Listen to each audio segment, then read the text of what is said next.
know canonical. Okay, that's not surprising because most people know Ubuntu, not many people know Canonical. Canonical is the company behind Ubuntu. Just a little bit of summary around Canonical. Next slide, please. We were established in 2004. I think Ubuntu came in Indonesia in 2005, so we didn't waste a lot of time coming to Indonesia. As we established ourselves, while we have offices in next slide please, while we have offices in certain locations, we work remote only. Canonical was the first company in the world to pioneer remote working.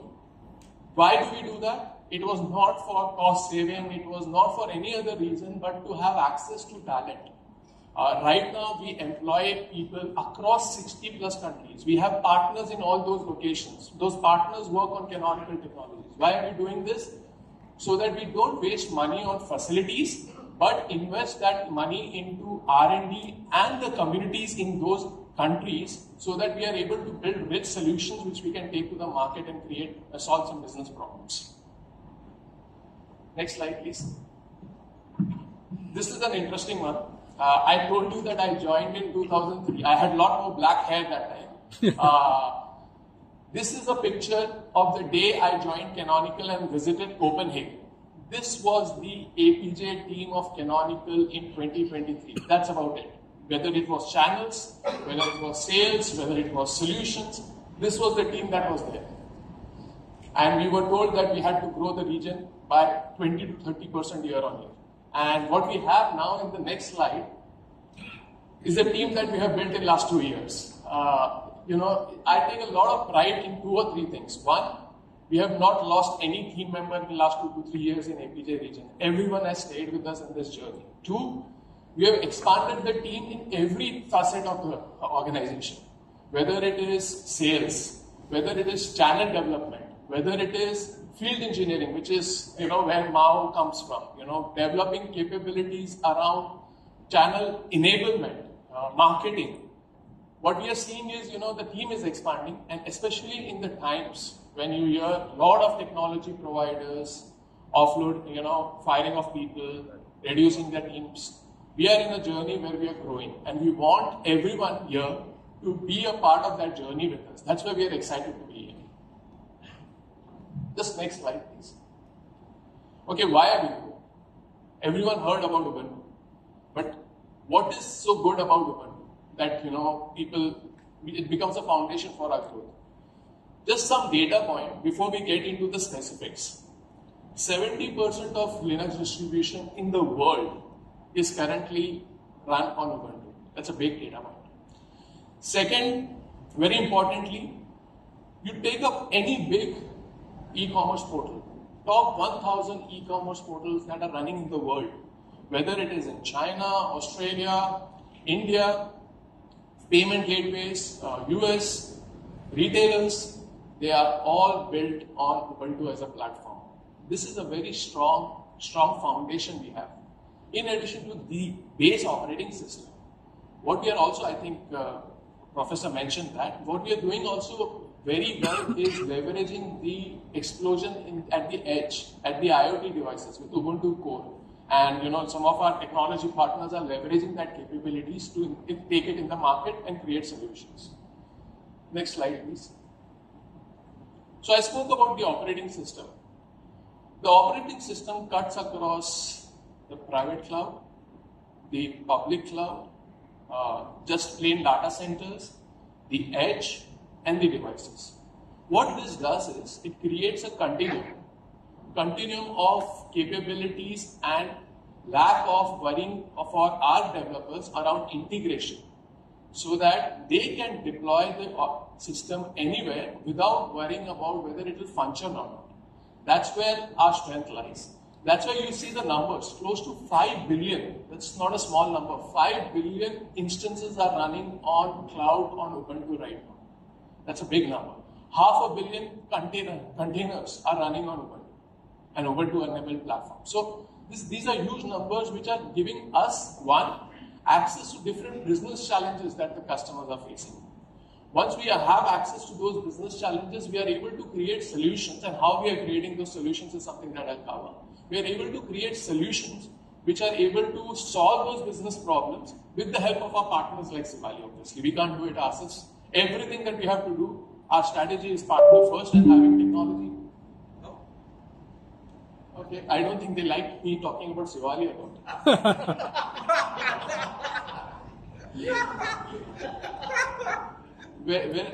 Can you go on to the next slide when you can? But while we do go to the next slide, let me spend some time on what's happening in Indonesia. I spoke about, our spread in the world. This is not what is happening in Indonesia. This may be happening, but this is not what I wanted to cover. In Indonesia, in the next 5 years, I don't know whether you realize it, you are across it, but the open source market is going to explode. We are growing at almost 25% year on year in Indonesia in the open source adoption, which is, I think, at par with all the other big economies which are, adopting new technologies. Next slide, sir, please.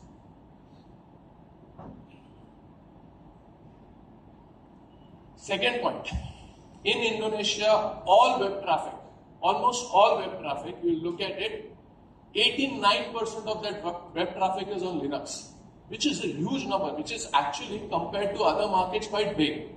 Some of you can validate that. Out of that 90%, 25% is on Ubuntu.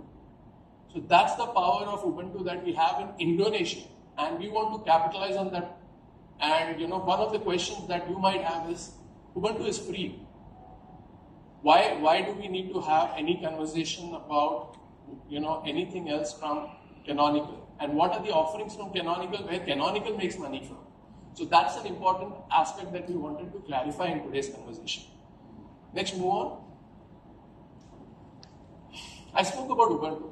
I think everyone here is in the room because they have either worked on Ubuntu or been told by their professors or by their managers to work on Ubuntu. We have great representation from open source community as well. Why is Ubuntu doing so well in the market right now? I just wanted to spend a couple of minutes on that so that you realize the power that you have as partner, as developer, and the tool that you can leverage with this whole ecosystem to build whatever capabilities that your business is demanding. Firstly, unlike any other proprietary software, there is no difference between the LTS version of Ubuntu and the enterprise version of Ubuntu that people have. It's exactly the same. We don't fork our products. You get exactly what you get with the 5-year LTS. That's a big, big, big advantage for anyone who's ready to adopt Ubuntu as a platform for their development. Secondly, I spoke that it covers the whole ecosystem continuum. Imagine having the power of having the support of 36,000 packages in the open source ecosystem on your fingertips to be able to drive any kind of development project, build any kind of solution that you want. That's what Ubuntu does for our customers and for our partners. Thirdly, every CISO, whether you are in the security teams, whether you are in the administrative teams, whether you are a partner, every CISO or every customer administration has a challenge around compliance, especially when they're using open source, especially when they're using Linux. This is where we have maintained a cadence of a release coming up every 2 years. And that has been maintained for the last 20 years. That reputation and reliability coming from Ubuntu and the Canonical team to ensure that whatever you're deploying is compliant, it's current, has the certifications on DSA, STIG, anything that you need from a compliance perspective, drives a lot of value for everyone. Lastly, it's a multi-cloud environment nowadays. Nobody has a single cloud world. You don't want to be stuck in an environment where you're paying thousands of dollars on operating system licenses and across multiple cloud systems which are not metered because you can spend the lakh machines like this and then you're stuck. Canonical provides an opportunity for people to have this whole management of a multi-cloud environment through this Ubuntu environment. That is what is driving the growth of Ubuntu. Next slide. Especially on cloud, what is happening is, if you look at the operating system cost for our competition versus us, we are about giving 35% ROI, cost savings to our customers as soon as they adopt their technologies on Ubuntu. But if you look at a 3-year ROI, it can go up to 306%, and this is something that as partners you need to reinforce with your end customers, with your users, to ensure that they understand the value of leveraging something like Ubuntu on their cloud ecosystem. Next slide. I spoke about Ubuntu. I spoke about the operating system called Ubuntu. But Canonical is much more beyond just the operating system now. We are trying to build an ecosystem which will drive the whole open source adoption for any kind of business technology that you're trying to deploy. Think of Canonical as a Lego block provider for your organization to build capabilities, whether it is at the cloud layer, whether it is at the container orchestration layer, or moving up the stack in terms of the application layer. You can build capabilities in each of these areas. I just want you to capture some 3 or 4 important points on this slide. Firstly, every Canonical software that you use is certified on all major hardware providers, whether you're using Dell, HP, Lenovo, Cisco, Supermicro, anything. So that's the first foundation. Once we have done that, you have the operating system, you want to move up the stack, you leverage OpenStack. Now, in OpenStack, you will have situations where customers may not have a big environment, customers may have a smaller environment. Use the capability of different offerings from Canonical, which is either a microcloud or a full-blown solution with charmed OpenStack, to deploy the whole virtualization and cloud-like experience for our clients, whether it is in their private cloud or building it across multiple data centers. Once you have done that, every customer is now looking at container orchestration. You have the solutions with charmed Kubernetes. With this, you also have the option of storage virtualization with Ceph.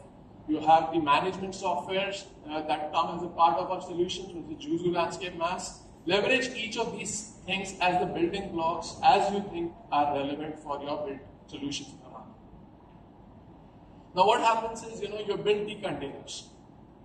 Nowadays, everyone wants to go beyond that. That's a bare necessity.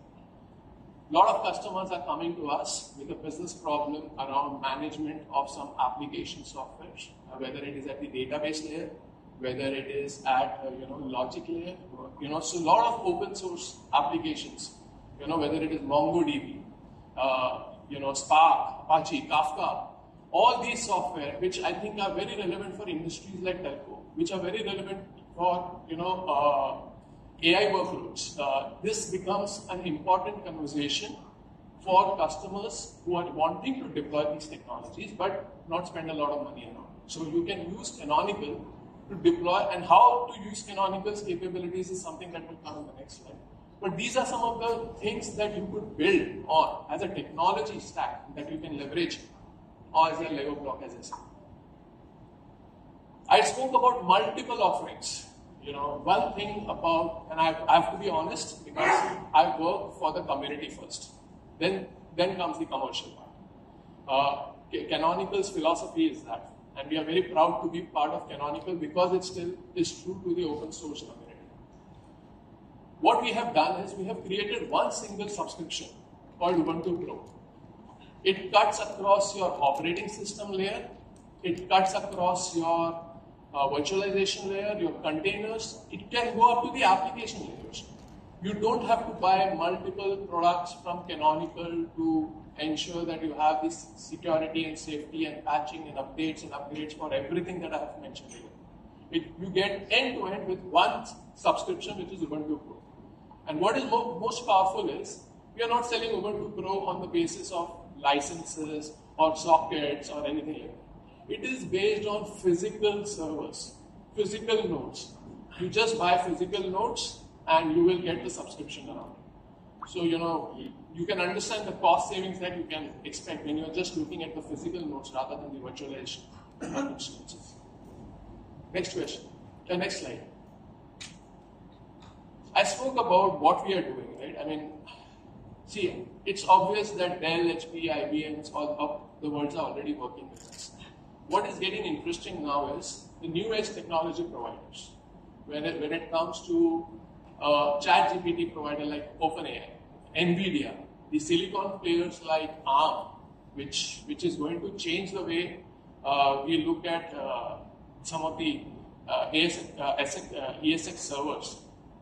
They are leveraging not only the Ubuntu capability, but capabilities beyond Ubuntu to drive innovation that they are taking to the market. And I'll explain you one example, give you one example on what is that looking like. Next slide, please. I love this one because this is where I take a lot of pride about canonical. What is happening here? You have the NVIDIA's AI for enterprise. It is sitting on NVIDIA's infrastructure. NVIDIA's infrastructure, whether it is DGX servers, CUDA framework, is all built on Ubuntu. So that's brass tacks now. We don't have to worry about it.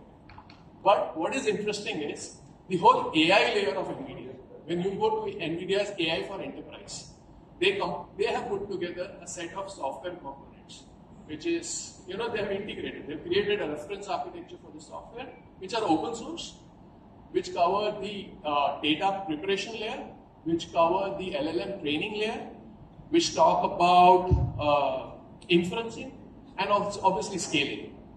When you're looking at a reference architecture of open source solutions like that, NVIDIA trusts Canonical to provide the support, patching, upgrades for the whole open source ecosystem for that component.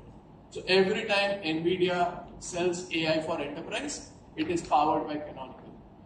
Now, as partners, as customers, you don't need to always end up buying AI for enterprise because that can be an expensive affair.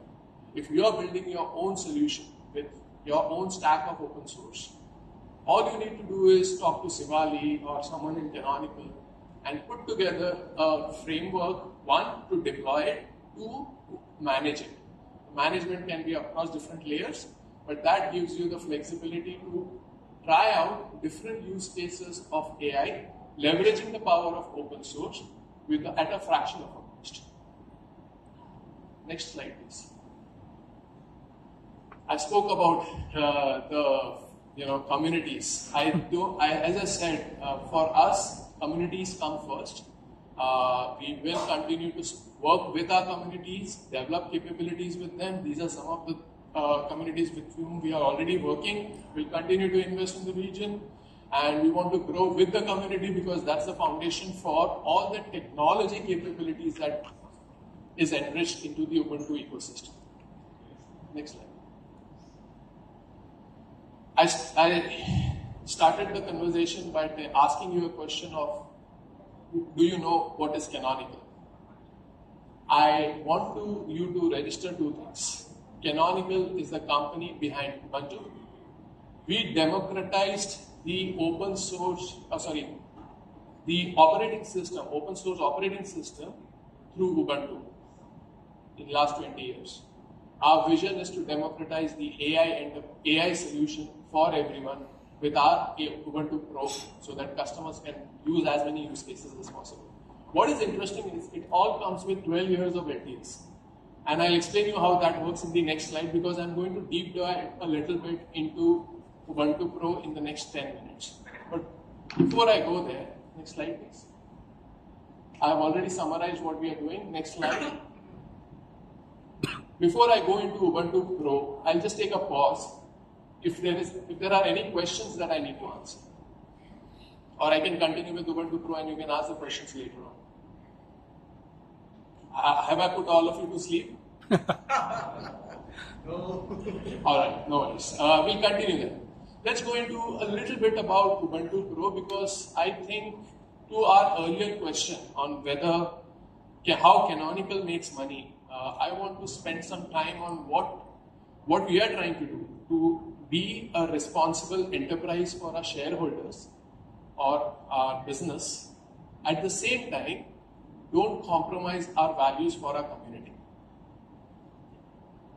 And Ubuntu gives us that opportunity to grow. So let me talk about that. Next slide, please. At any given time, we all know that open source ecosystem, one of the challenges is the security around it, the vulnerabilities. At any point in time, there are multiple vulnerabilities that are coming through. These vulnerabilities need to be patched on time. We can leverage the existing channels to manage those vulnerabilities, or we have an enterprise level support based agreement which drives your mission critical programs to ensure that you have the right SLAs in place for your vulnerability breakfast solutions, and that's where Ubuntu Pro comes into play. Next slide. This is an interesting one. I'm going to spend some time on this one so that you get the idea of Ubuntu. I spoke about Ubuntu Pro as two options. One is you get the base 5 version free as a part of LTS. But what happens after 5 years? You have to either upgrade it or you are exposed to certain vulnerabilities. In a situation like that, you can go and buy something called as Ubuntu Pro ESL, wherein you continue to manage the existing upgrades, existing versions, but at the same time have the security, patching, updates and upgrades for the main component. When I say main component, it's about 2300 packages up to 10 years.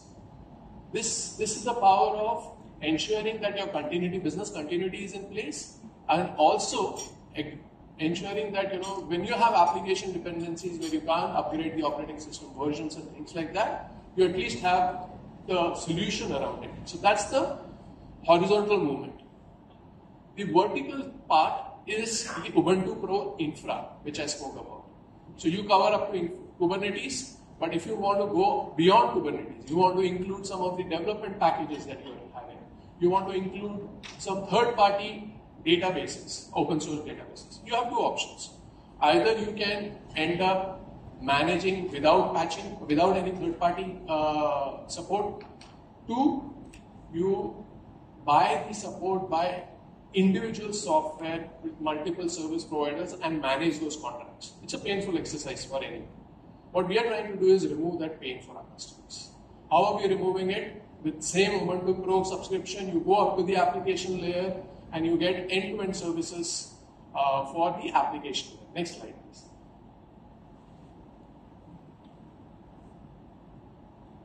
Next slide. So, to summarize, what is the difference between the free version and why should you consider, and in what scenario you should consider the Pro? You should definitely consider Pro if you are running Ubuntu on production. If you are running Ubuntu on production, whether it is mission critical, non-mission critical, it is best to have some kind of support in place. The support, you have multiple options. You can just take patches, updates and upgrades, or you can take the support end-to-end from full with the support window that you are looking for, whether it is 24/7, 9x5. That's one part. I am not finished. Okay, the next part is the compliance requirements. Every customer, every partner will have some kind of compliance requirements that needs to be done. When you go for a free version, it's on a best effort basis. But if you go for Ubuntu Pro, there is an SLA-based arrangement to ensure that we are meeting the compliance needs that you have defined as a part of your Ubuntu Pro contract. You also get system management software. You also get support options, as I spoke. In the end, to summarize, to the next slide, please. In the end, to summarize, Ubuntu Pro provides ESL. If you want to continue on the same version, it provides security patches and updates. It provides support. It ensures you are compliant and you have the support window and the capabilities from the technology OEM that you're looking for in any back-to-back arrangement. Next. This is an important one, right? At any point in time, if you want to check the security posture of your environment, you can run this command, and this command will give you an idea of what is the situation from a security perspective in your environment. It will give you your updates, requirements, what vulnerabilities you are exposed to, and what you should be doing. Mao will be here. If you have any specific queries to be covered on this particular thing, we would be happy to do that. But I would encourage anyone who's a UBUNTU user at an enterprise level to have this report in their environment, because this defines the security posture, which is very critical for your business. Next slide, please. I spoke about canonical. I spoke about what we are doing in the market. I summarized some bits of UBUNTU Pro. I just wanted to take another 10 minutes and give you a snapshot of what we are seeing in the OpenStack world. And this is an interesting place for us because our competition is ensuring that we become more and more relevant these days. You know what is happening with Broadcom acquisition of VMware. I'm sure some of you and your customers are already paying with the challenges of the cost of VMware shooting up by 3 to 4 times. They are looking for alternatives, and it's making it easier for us to have those conversations with our customers now than any other time that we've been. Why OpenStack, right? I mean, it's a very, next slide please. It's a very interesting thing. There's always a mixed bag when we talk about OpenStack in a customer environment, especially in different markets.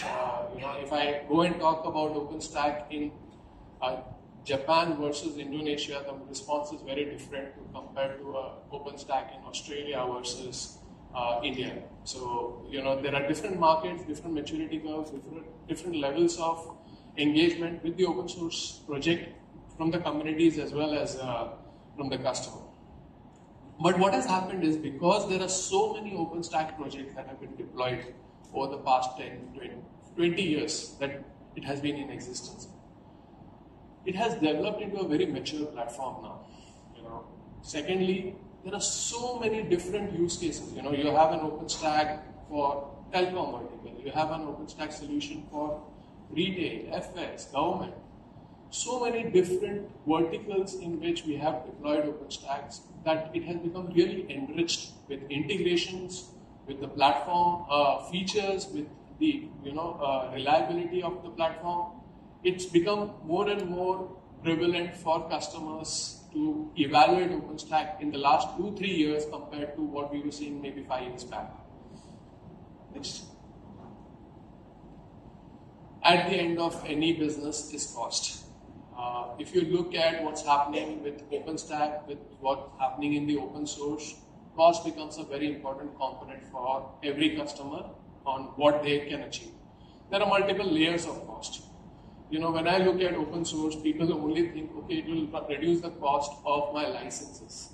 That's just one part of the problem. And it actually is not a big component as well, because, when you look at licenses, support and other things, it may or may not be comparable.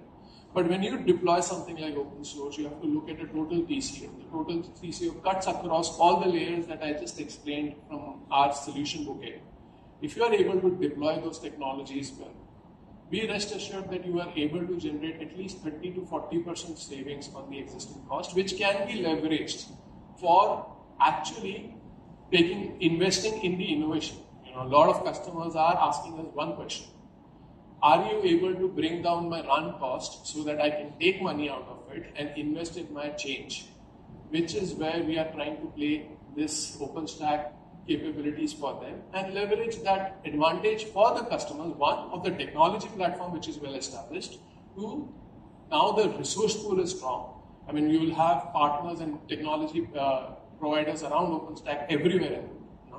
And third, cost. So this is the other aspect of OpenStack which is really exploding for us in the last few years. Next slide.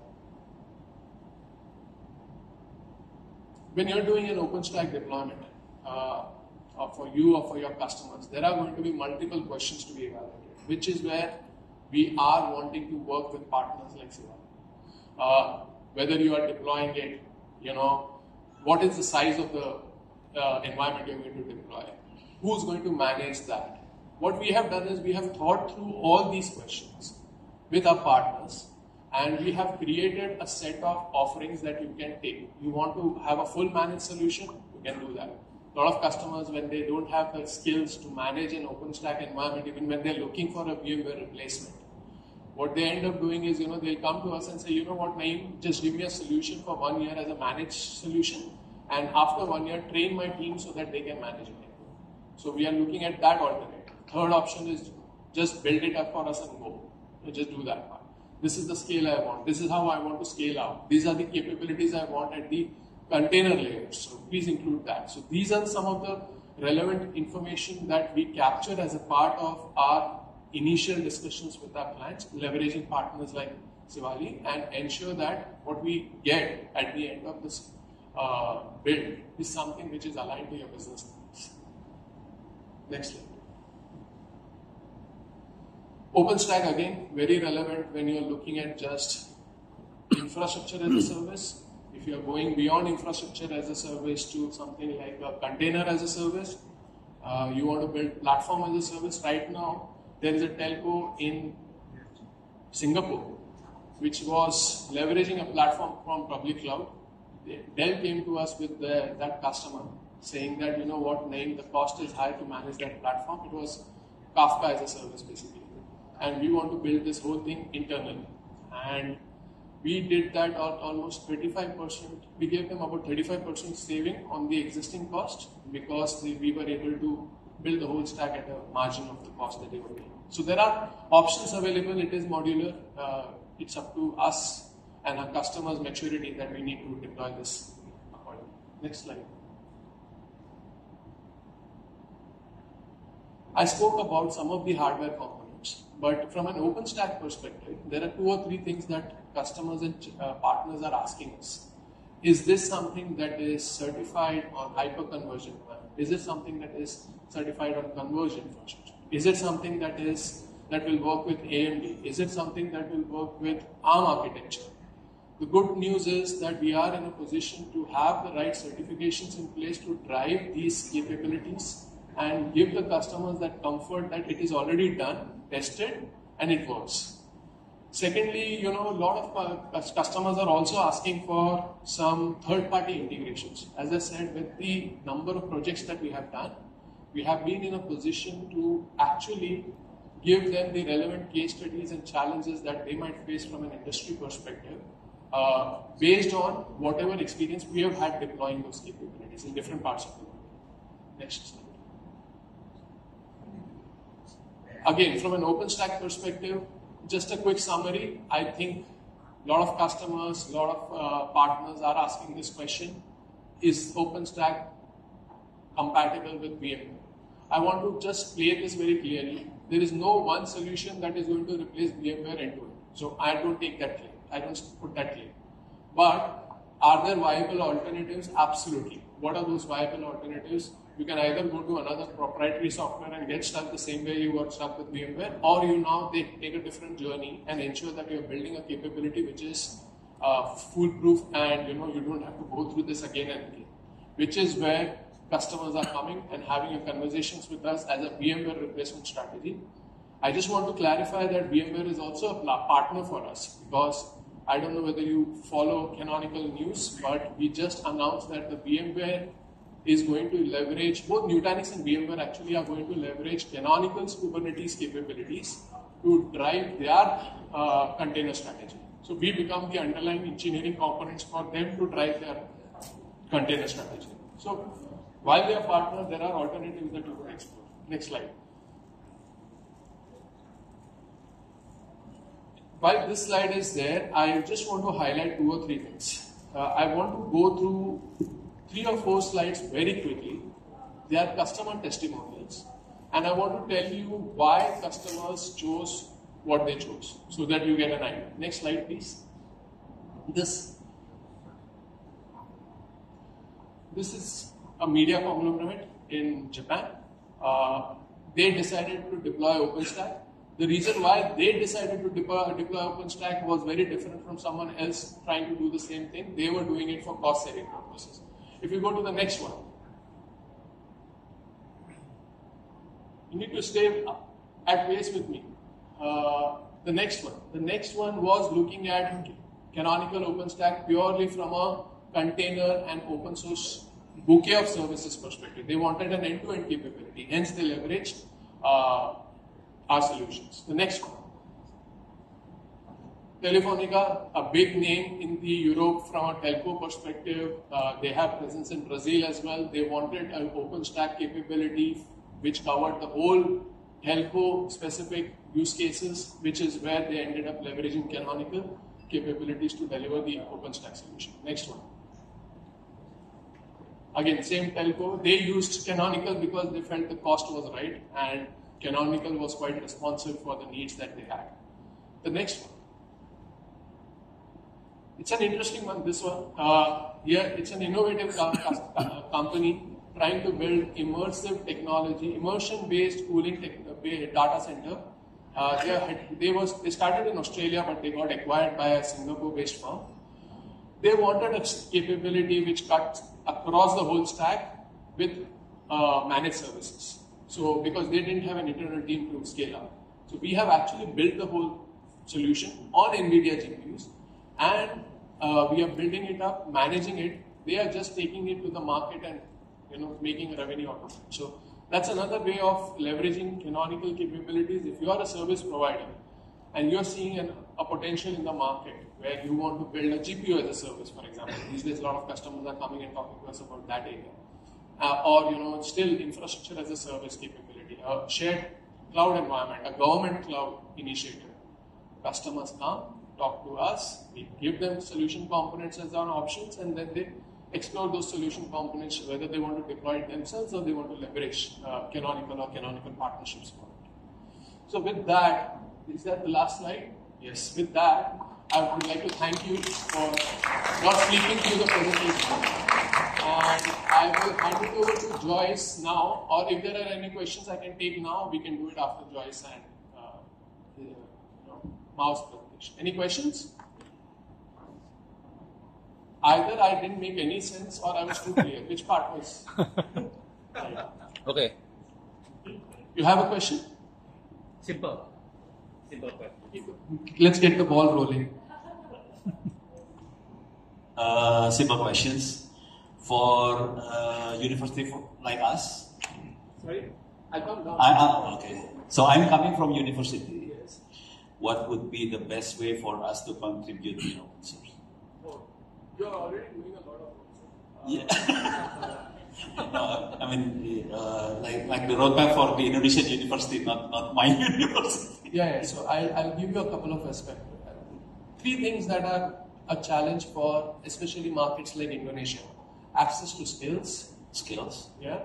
Access to technology beyond just OpenStack, because everyone now knows that OpenStack is a wizard-based solution. It's not the implementation that takes time, it's the building of capability and the ecosystem integrations that are required in your environment. So domain-based capability development. And third is getting some certifications going. Certification. Yeah, so if people focus... Is it like UBUNTU certificate or any certificate? It's an OpenStack. OpenStack certificate. That means we need to change our curriculum then. We have a program for university. Oh, really? Okay. I would love to share more about, share a little Okay. Another point is, the UBUNTU Pro that I spoke about, for universities and for any education purposes, it's almost 90% discount. 90%? Yeah. Thank you very much. Okay. But it's case-to-case basis, so don't worry. Okay, I know. Thank you. Anyone else? No. Yeah, we have.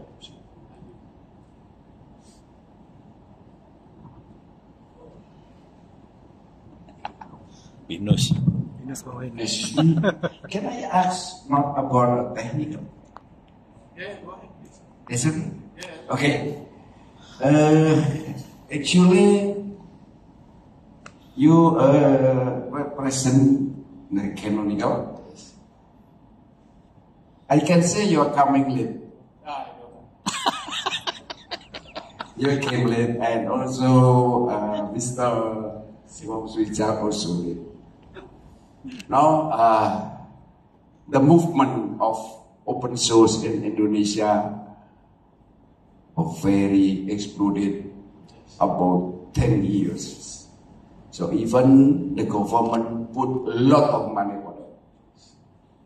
But our problem, we don't have the technical backup at that time.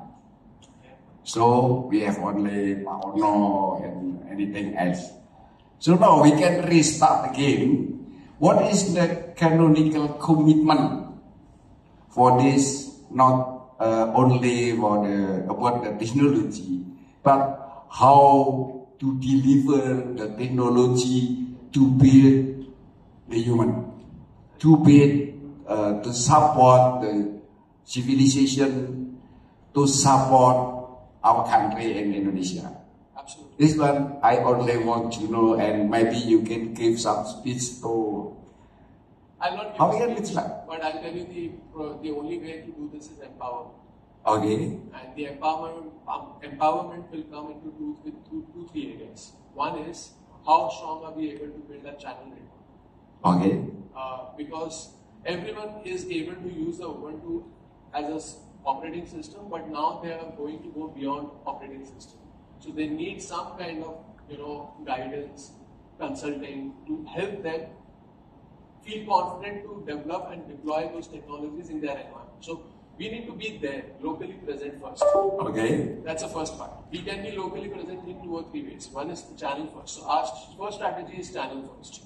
Second is we are also doing a lot of work with the IHVs right now.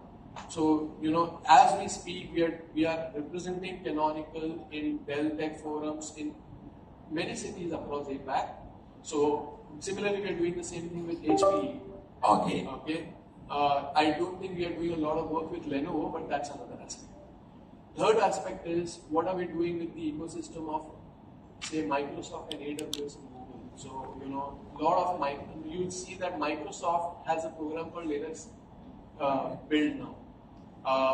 Microsoft and me, we have a monthly cadence now about talking about how we can help some of the Azure customers deploy UBUNTU and open source ecosystem. Last one. Is it going to switch immediately? No. Third, what we have also done, Sabri, is we have expanded our engineering, because if we don't do the engineering investments in the region and support investments in the region, whatever we deploy for the customers will not have the backing to take them through that journey. So these are some of the initiatives we have done. Is there anything else other than this from your perspective that we should be doing and we are not doing, that I can take note and get some things going on? I think the open source movement in Indonesia, as far as I know, this is stand on the Ubuntu shoulder. Yes. But the Ubuntu in Indonesia is open. Okay. Now I think can we ask Pak Suijan as our father? I think he will be a good father. Then very near future we can restart again what we have did the last 10 years. And as I said, there is a cusp. There was an open source revolution that happened 10 years back. Yes, absolutely. But with this whole AI buzzword, right? I mean, there is a lot more adoption that we are seeing in open source than we have ever seen in our world, frankly speaking. And we want to be in a place where that 10 years later, you and me, when we are talking in a forum like this, we are not discussing, oh, we missed that bus. Does that make sense? Yes, that makes sense. Okay, I think that's enough for me. Thank you very much, Mr. Nair. Thank you for your question. Fakultas Teknik Komputer. Anyone else? Okay, with that, oh yes, there is a question. Saya ngeduk. There. Ini lagi bawain rokok ke dalam. I'm glad no one was sleeping. Sebenarnya. Hi, Naim. So I'm Charlie from Telkomsel. So there are 2 questions that I want to ask you. The first one about the subscription. Knowing that some of the company avoiding OPEX increase. Yes, therefore we some of them looking for multiple years subscription. Yes. How about the Ubuntu Pro? Is it possible to have multiple years subscription? Yes. And the second question, it is a little bit sentimental, I think, but I need to ask this because I use a product coming from the red company, right? But the infrastructure is Huawei based. As of now, they have some kind like supportability concern. Even they don't want to be in the same war room with the Chinese guy, the Huawei guys.